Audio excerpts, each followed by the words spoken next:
কালকে পাকিস্তানের প্রধানমন্ত্রীর একটি ভাইরাল ভিডিও সামনে এসছে। সেই ভাইরাল ভিডিওতে তিনি যে কথাগুলো বলেছেন তাতে আন্তর্জাতিক স্তরের অনেক ধারণা কিন্তু সম্পূর্ণভাবে বদলে গেল। কেন আমি বলছি কথা? কারণ অপারেশন সিন্দুর যখন চলছিল তখন পশ্চিমের একাধিক মিডিয়া এবং বাংলাদেশের মিডিয়া কিছুটা প্রো পাকিস্তান সেন্টিমেন্টকে কাজে লাগানোর চেষ্টা করেছিলেন। এবং এই পার্টিকুলার অপারেশন সিন্দুর পর্বে আমি বারংবার বলেছিলাম অনেক বেশি ইনফরমেশন ওয়ার হচ্ছে, অর্থাৎ পাকিস্তানের পক্ষ থেকে ডিসইনফরমেশন একাধিক জায়গায় ছড়িয়ে দেওয়া হচ্ছে। সেই পুরো বিষয়টি বিবিসির মতো পত্রিকা কভার করছে। বিবিসিকে দেখে বাংলাদেশের মিডিয়া বিভিন্ন ক্ষেত্রে প্রচার করছে যে অপারেশন সিন্দুর ভারতের পক্ষ থেকে সম্পূর্ণভাবে ব্যর্থ, ভারত নাকি সম্পূর্ণভাবে ধরাশায়ী হয়েছে। তবে পাকিস্তান প্রধানমন্ত্রী কালকে যে কথাগুলো বললেন, আমার মনে হয় সব থেকে বড় ধাক্কা খেয়েছে মোহাম্মদ ইউনূসের মিডিয়া এবং তারপরে ওয়েস্টার্ন একাধিক মিডিয়া। তিনি কি বলেছেন আগে আপনারা শুনুন, তারপরে আমি এর আফটার এফেক্টসটা কি কি হতে পারে সে বিষয়ে আমি আলোচনা করব। On 9th and 10th night, we decided to respond in a measured fashion to Indian aggression, and we had decided that at 4:30 in the morning after Fajr prayers, Pakistan Armed Forces, led very ably by our Field Marshal, Chief Army Staff sitting here, Syed Asim Munir, to teach a lesson to our enemy. But before that hour reached, India again launched missile attacks, BrahMos, and hit Pakistan's various provinces, including airport in Rawalpindi and other places. শুনলেন, এই ভিডিওতে পরিষ্কারভাবে পাকিস্তানের প্রধানমন্ত্রী বলছেন আমরা ভারতবর্ষের বিভিন্ন জায়গায় অ্যাটাকের পরিকল্পনা করেছি। 9 এবং 10 তারিখ রাতে পাকিস্তানের এয়ারফোর্স ভারতের বিভিন্ন জায়গায় আক্রমণ করা হবে এই ধরনের একটা ডিসিশন নিয়েছিল, কিন্তু কোনো কিছু বোঝার আগেই ভারতবর্ষের পক্ষ থেকে ব্রহ্মোস মিসাইল পাকিস্তানে আছড়ে পড়ে এবং এর ফলে পাকিস্তান কার্যত ধরাশায়ী হয়ে যায় এবং তারা বুঝতে পারে ভারতের সঙ্গে যুদ্ধ করা তাদের পক্ষে আর সম্ভব নয়। এর পরবর্তীকালে যে রিপোর্ট এসছে সেখানে পরিষ্কার দেখা যায় কোনো না কোনো কিছু এই অপারেশন সিন্দুর পর্বে লুকিয়ে রাখার চেষ্টা করছে সব পক্ষই। একাধিকজন মনে করছেন নিউক্লিয়ার বেস বা নিউক্লিয়ার স্টোরেজে ভারত অতর্কিতে আক্রমণ করে এবং পাকিস্তান ভীত সন্ত্রস্ত হয়ে যায় এবং গোটা বিশ্ব তখন পারমাণবিক যুদ্ধের একটা সম্মুখীন হতে পারে বলে আভাস পায়। এর ফলে ডোনাল্ড ট্রাম্পের কাছে কার্যত ভিক্ষা চায় পাকিস্তান এবং ডোনাল্ড ট্রাম্পকে ভারতবর্ষ সরাসরি জানিয়ে দেয় যদি পাকিস্তান এই সিজফায়ার চায় তাহলে পাকিস্তানের সেনাপ্রধানকে ভারতবর্ষে সেনাপ্রধানের সঙ্গে যোগাযোগ করতে হবে এবং সিজফায়ারের আবেদন জানাতে হবে। এ বিষয়ে ভারত সরকার কিছুই করতে পারবে না, কারণ অপারেশন সিন্দুর পর্বটায় ফুল ফ্রি হ্যান্ড পাকিস্তানের কে জব্দ করার জন্য ভারতের সেনাবাহিনীকে দেওয়া হয়েছিল সরকারের পক্ষ থেকে। এর পরের ঘটনা আপনারা সবই জানেন, কিন্তু আমার প্রশ্ন হলো এতদিন যে মিথ্যে কথাগুলো বাংলাদেশের মিডিয়া প্রচার করলো এবং ওয়েস্টার্ন একাধিক মিডিয়া এগুলোকে প্রচার করে ভারতবর্ষের পরাজয়, ভারতবর্ষ হেরে গেছে, ভারতবর্ষ ডোনাল্ড ট্রাম্পের কাছে সিজফায়ার চেয়েছে, এই ধরনের দাবিগুলোকে আন্তর্জাতিক স্তরে প্রতিষ্ঠা করার চেষ্টা করলো। এবার এগুলোর কি হবে? পাকিস্তান সরকারের পক্ষ থেকে অফিসিয়ালি ঘোষণা করা হয়েছে যে ব্রহ্মোস মিসাইল পাকিস্তানে আছড়ে পড়েছে। এর ফলে পাকিস্তান সেনাবাহিনী বা পাকিস্তান এয়ারফোর্স তাদের পরিকল্পনা সফলভাবে করতে পারেনি এবং এর ফলেই নাকি পাকিস্তান সংঘর্ষ বিরোধীর আবেদন জানায়। এবার আপনারা কি বলবেন এ প্রশ্ন কিন্তু থেকেই যায়। পাশাপাশি কালকে পাকিস্তান সরকারের পক্ষ থেকে আরো কিছু বিবৃতি এসছে। এই মুহূর্তে পাকিস্তানের প্রধানমন্ত্রী তুরস্ক এবং আজারবাইজান সফরে গেছেন এবং ত্রিপাক্ষিক একটি বৈঠক হচ্ছে। সেখানে তিনি ভারতের কাছে আবার কিছু নজিরবিহীন আবেদন করেন।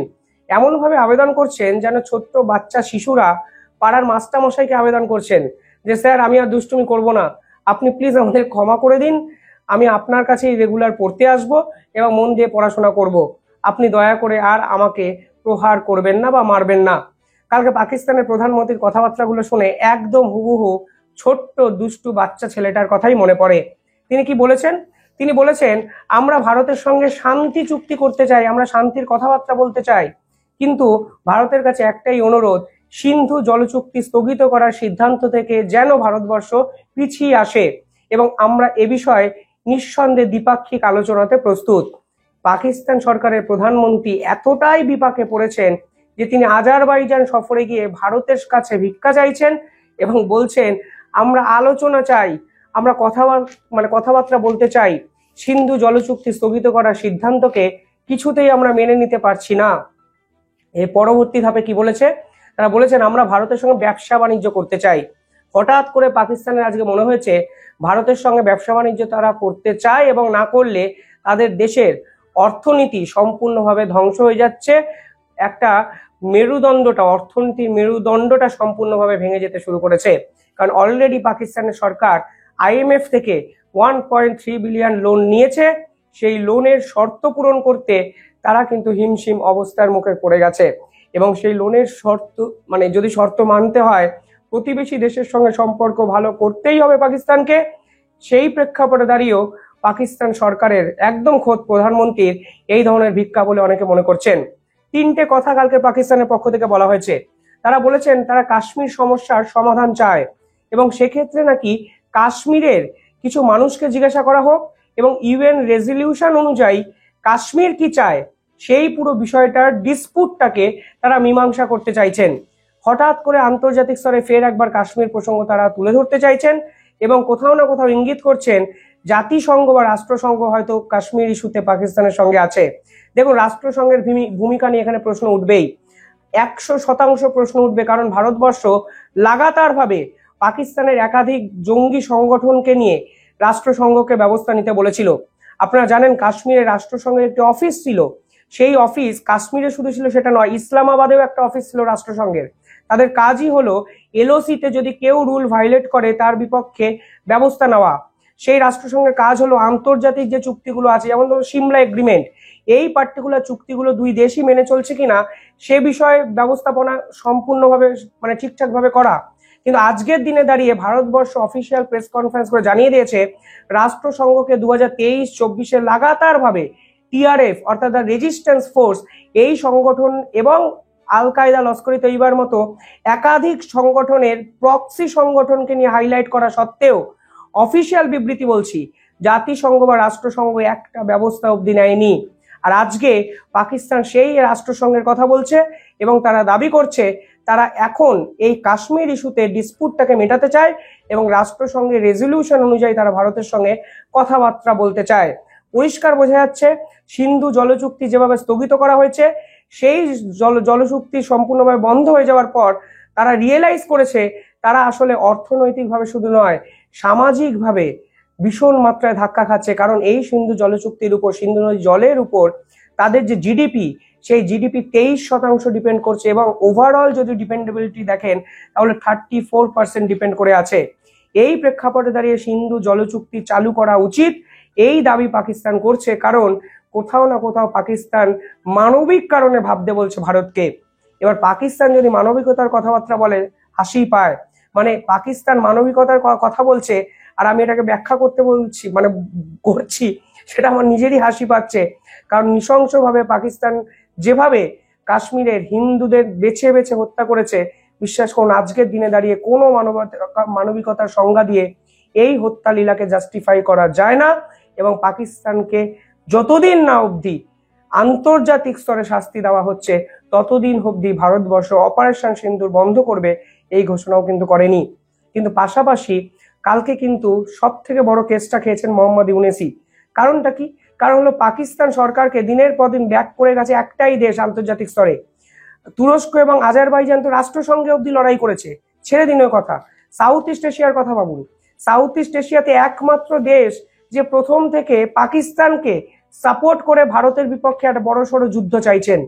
আপনাদের হয়তো মনে আছে যখন এই অপারেশন সিন্দুর পর্ব চলছে তখন বাংলাদেশের পক্ষ থেকে টুইট করা হয়েছিল, তাদের প্রাক্তন আর্মি জেনারেল টুইট করেছিলেন, বলেছিলেন এই সুযোগে চীনকে কাজে লাগিয়ে 7 সিস্টার্স কেড়ে নিক বাংলাদেশ বা চীন, এই ধরনের কথাবার্তা বলেছেন এবং তারা পরিষ্কারভাবে প্রথম থেকে পাকিস্তানকে সমর্থন করেছেন। আর আজকের দিনে দাঁড়িয়ে দেখুন তাদের দেশের প্রধানমন্ত্রী, পাকিস্তানের প্রধানমন্ত্রী কার্যত স্বীকার করছেন ব্রহ্মোস মিসাইলের অ্যাটাক তারা সামলাতে পারেননি, তারা সম্পূর্ণভাবে পরিকল্পনাগুলোকে পিছিয়ে দিয়েছেন। ভারতকে আক্রমণের জায়গাতেই তারা নেই এবং ভারতবর্ষ যেভাবে পাকিস্তানকে চমকে দিয়েছে সেখান থেকে ঘুরে দাঁড়ানোর জায়গাও পাকিস্তানের ছিল না। ফলে পাকিস্তান তো ডুবলোই, মোহাম্মদ ইউনূসের মুখটা তো পুড়লই এবং মোহাম্মদ ইউনূসের যত ভণ্ডামি, সেই ভণ্ডামির হাটেও কিন্তু হাড়িটা ভেঙে দিল পাকিস্তান। এই মোহাম্মদ ইউনূসের পক্ষ থেকে বারংবার দাবি করা হয়েছিল পাকিস্তান নাকি রাফায়েলকে ফেলে দিয়েছে, পাকিস্তান নাকি একের পর এক শহরকে নষ্ট করে দিয়েছে, একের পর এক শহরকে ধ্বংস করে দিয়েছে। আর ওদের দেশের প্রধানমন্ত্রী বলছিল সবকিছু হয়নি, ভারতই ব্রহ্মোস মিসাইল সবার আগে অ্যাটাক করেছে, আমরা সামলাতে হিমশিম খেয়েছি। আপনাদের মনে আছে যখন এই অপারেশন সিন্দুর পর্ব চলছে, পাকিস্তানের হাই কমিশনার বাংলাদেশে যিনি ছিলেন, তিনি বাংলাদেশের পররাষ্ট্র উপদেষ্টার সঙ্গে একটি গোপন মিটিং করেন এবং সেই মিটিং শেষে যখন সাংবাদিকরা তাকে ঘিরে ধরেন, তিনি কার্যত পালিয়ে বেঁচেছিলেন। ভারতবর্ষের পক্ষ থেকে লাগাতার প্রশ্ন তোলা হয়েছিল কিসের জন্য অপারেশন সিন্দুরের চলাকালীন বাংলাদেশে গিয়ে পাকিস্তানের হাই কমিশনার এই ধরনের গোপন বৈঠক করছিলেন। কোথাও না কোথাও বড়সড় পরিকল্পনা কি মোহাম্মদ ইউনূসদের পক্ষ থেকেও হচ্ছিল? 100% এটা তদন্ত করা উচিত এবং বোঝানো উচিত আসলে ভারত কি করতে পারে। তোমরা ভারতের বিপক্ষে পাকিস্তানকে নিয়ে একসঙ্গে ষড়যন্ত্র করবে এবং ভারত সরকার ছেড়ে দেবে, এই রকম দিন, এত খারাপ দিন হয়তো ভারতবর্ষের আসেনি।